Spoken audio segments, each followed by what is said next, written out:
عليكم يا متابعينا الحلوين. اليوم يوم نيسان، وانا طبعا فقت من الساعة 6 صليت الصبح فيات اهلي، وقلت انه بينما هلا اتجهز فورا انه لانه في كتير، لانه موعدنا ب9:45 بدنا نكون بالصف مشان نعمل رقصة. وطبعا انا فات الساعة 6 وتفرجت شوي على التلفون، بعدين فيات ماما عشان تجهزني، وبعدين لبست هلا وعم بتجهز مثل ما انكم شايفين، ونسيت اصور لكم. طبعا هذا بده مسحة هلا بعدين، بس انه نحن طالعين بدنا نمسحه مسحة. وشعري شلون يحسكم بدنا نعمله؟ مو فلت.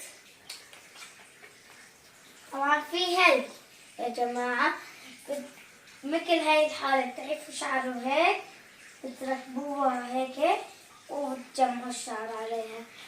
طبعا يا جماعة هلا بدنا نروح على الرقصة وبدنا نرقص.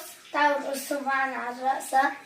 بدي اقولكم شغلة، قال في بنت بصفي امبارحة سألت لي استاذ اجيب شنطتي معي بكرة بالرقصة؟ قال لي ايه جيبيها مشان نرقص بالشناتي.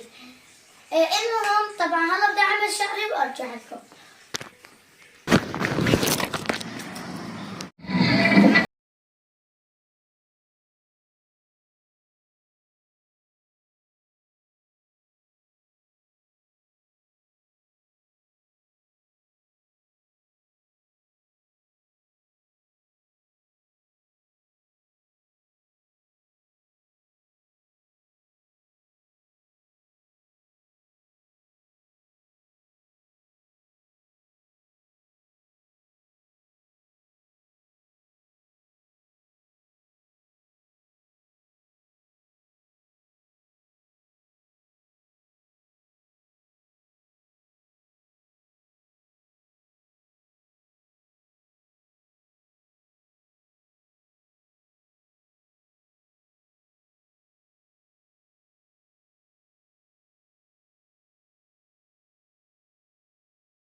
في كمان.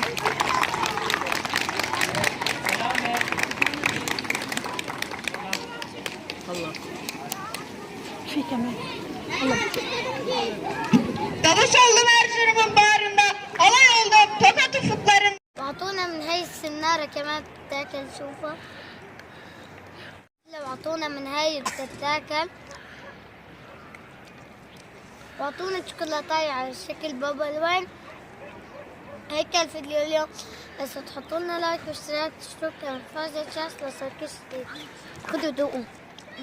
عم